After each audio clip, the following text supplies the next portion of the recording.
रमेश की जल्दी में शादी हुई थी। पिता की मृत्यु के बाद रमेश दर दर की ठोकरें खा रहा था। खाने पीने की कमी हुई, चिंता से उसका शरीर गल गया।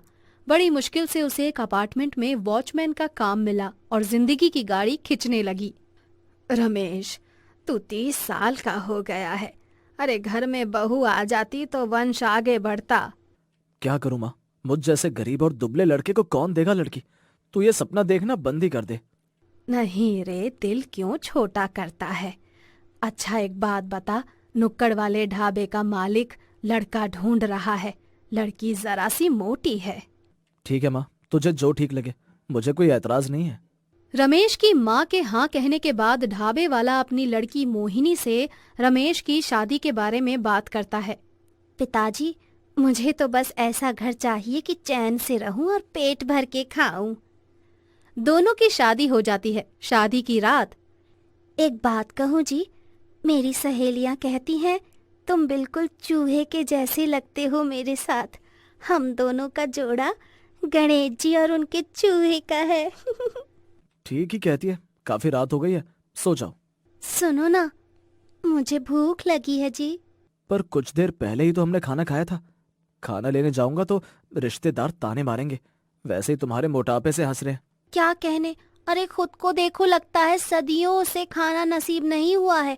पहले ही दिन मुझे खाने से रोक रहे हो, पर मेरी बड़ी अटैची सिर्फ खाने के सामान से भरी है। हाँ, मोहिनी अटैची खोलकर खाने लगती है और उसे इस तरह खाते देखकर रमेश सर पकड़ लेता है। इसी तरह दिन गुजरने लगते हैं।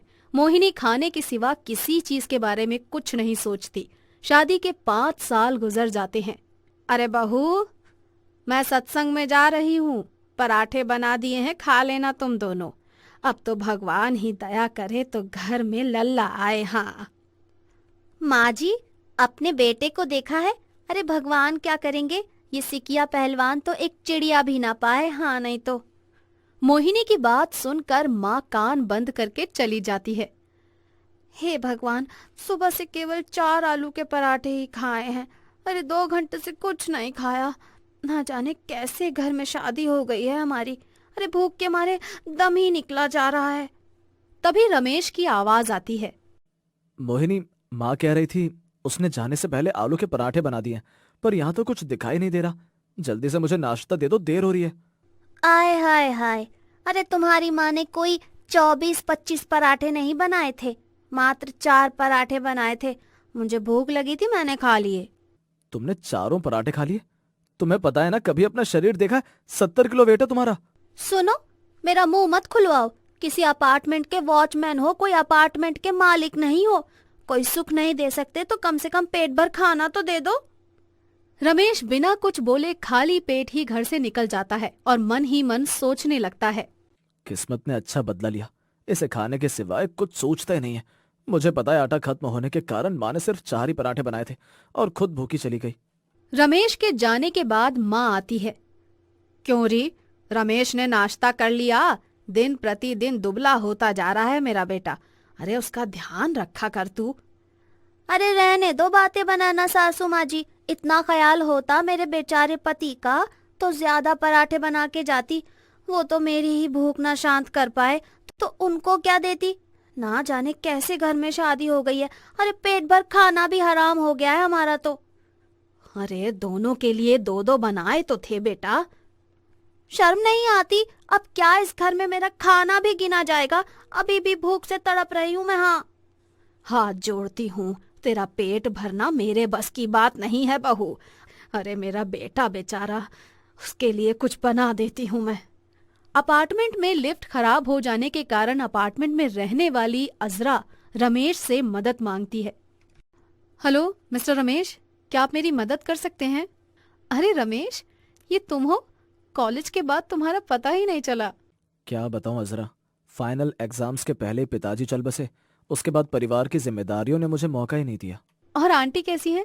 मुझे ले चलो, मैं उनसे मिलना चाहती हूँ। पर अजरा, मैं बीच में कैसे जा सकता हूँ? रमेश खूबसूरत स्लिम ट्रिम अजरा के साथ उसकी कार में घर पहुंचता है। अरे रमेश, तू इस समय कैसे आ गया? अरे ये अजरा बेटी है ना? हाँ हाँ आंटी, मैं ही हूँ। जैसे ही पता चला ना कि आप लोग यहाँ हैं, मैं आपसे तुरंत मिलने आ गई। अरे तू तो जानती है, रमेश के पापा का एक्सीडेंट हो गया था। उनके पार्टनर से धोखा किया था और हमारा सारा बिजनेस भी हाथ से चला गया। आखिरकार सर छुपाने की जगह ढूंढनी थी, इसलिए शहर छोड़ दिया। मोहिनी इधर आओ, इनसे मिलो। ये अजरा है, और अजरा यह है मेरी वाइफ मोहिनी। आप बड़ी खुशनसीब हैं जो रमेश आपको मिला है, वरना ये कॉलेज में हर लड़की का सपना था सच में। हाँ हाँ, क्यों नहीं, किस्मत तो मेरी ही फूटनी थी, वरना इन भूखमरों के घर भला मैं क्यों आती। अरे मेरे पापा का ढाबा था, दिन रात खाती थी जितना चाहे। बस कर मोहिनी, तुझे देखकर कोई भी समझ जाएगा कि तेरे पापा का जरूर कोई ढाबा ही होगा। अच्छा आंटी, अब मैं चलती हूँ, और रमेश तुम भी आराम करो, कल से ड्यूटी पर आ जाना, मैं बात करती हूँ। हाँ रमेश, आज शाम तुम मोहिनी को लेकर मेरे घर आओ, हमारे सभी पुराने दोस्त आएंगे। अजरा वहां से चली जाती है। एक बीवी को तो खिलाया नहीं जाता और दूसरी के साथ गुलछर्रे उड़ा रहे हैं। अरे शर्म नहीं आती क्या आपको? बस कर, अजरा रमेश से शादी करना चाहती थी, लेकिन उसकी किस्मत में तू लिखी थी। वो सब पुरानी बातें हैं माँ, भूल जाओ। मोहिनी रात को तैयार हो जाना, अजरा के घर जाना है। अच्छा ही है, कम से कम पेट भर के खाऊंगी। माँ जी के हाथ में तो स्वाद ही नहीं है। अरे कितने बजे चलना है ये तो बता दीजिए। देखो वहां मेरे सारे दोस्त होंगे, तुम अपने खाने पर कंट्रोल रखना। खाने के लालच में मोहिनी अजरा के घर जाती है। वहां रमेश के सारे पुराने दोस्त होते हैं। उनके सामने खुद को देखकर मोहिनी को बहुत शर्म आती है। लीजिए मोहिनी जी, आप तो खाने की बहुत शौकीन हैं। आपने रमेश को भी बदल दिया होगा पक्का। और क्या, इसे तो जब भी फोन करो एक ही बात कहता है, मोहिनी के बिना नहीं आऊंगा या मोहिनी के बिना नहीं खाऊंगा। सब वहां पर हंसने लगते हैं। चलो मोहिनी, खाना शुरू करते हैं। लेकिन रमेश, तुम्हें तो बच्चे बहुत पसंद थे ना? शादी को 4 साल हो गए हैं, फैमिली प्लानिंग नहीं है? वैसे इतना फैट होने से प्रेगनेंसी में बहुत मुश्किल हो सकती है। सुनिए, हम डॉक्टर के पास चलेंगे। हाँ, शायद आप में कोई कमी हो, वरना अब तक तो हमारे कितने सारे बच्चे हो जाते। अच्छा एक काम करो, कल आप दोनों मेरे क्लिनिक में आ जाना, तुम्हारी ये शिकायत भी दूर हो जाएगी, समझे? अगले दिन डॉक्टर शीना मोहिनी और रमेश दोनों का चेकअप करती है। फिर कुछ दिन बाद उन्हें बुलाती है। 2 दिन बाद, मोहिनी देखो, जो भी मैं कह रही हूँ उसे हिम्मत से सुनना, और रमेश तुम भी। अरे हमें पता है, इस दुबले पतले कमजोर आदमी में सैकड़ों कमियां हैं, इसीलिए आज तक हमारी गोद सूनी ही रह गई है। हाँ। अच्छा सुनो मोहिनी, रमेश में कोई कमी नहीं है। ज्यादा खाने की वजह से तुम्हारे शरीर में चर्बी बहुत ज्यादा बढ़ गई है और काफी ब्लॉकेज भी हो गए हैं, तो सॉरी, तुम मां नहीं बन सकती। इसके बाद दोनों घर आते हैं और मोहिनी कहती है, ए जी, क्या आप हमें छोड़ देंगे? अरे हम तुम्हारे घर में कोई वारिस नहीं दे पाएंगे ना, इसलिए। पति पत्नी का नाता सिर्फ शरीर का नहीं होता। तुम मेरी पत्नी हो, अगर तुम माँ नहीं बन सकती तो हम बच्चा गोद दे लेंगे। सुनिए जी, मैंने कभी तुम्हें और तुम्हारी माँ को आदर नहीं दिया, सिर्फ अपने बारे में ही सोचते रहे हैं। फिर भी आप हमें इतना प्यार करते हैं, हमें माफ कर दीजिए। आज से हम अपने ऊपर पूरा ध्यान देंगी और अपना वजन भी कम करेंगी और माँ बनने का सौभाग्य जरूर प्राप्त करेंगी हम। हाँ। मोहिनी डाइटिशियन से मिलकर अपने खाने का रूटीन सेट करती है और लगातार एक्सरसाइज और घर के कामों में लग जाती है। जल्दी ही वो अपना वजन काफी कम कर लेती है। एक दिन, ए जी, हमें चक्कर आ रहे हैं, हमें डॉक्टर के पास ले चलिए, बहुत कमजोरी लग रही है। डॉक्टर के यहाँ जाते समय पूरे रास्ते मोहिनी की आंखों से पश्चाताप के आंसू बहते हैं। डॉक्टर मोहिनी का चेकअप करती है और हंसते हुए कहती है, मोहिनी मुबारक हो, आप माँ बनने वाली हैं। आपने तो सच में कमाल कर दिया।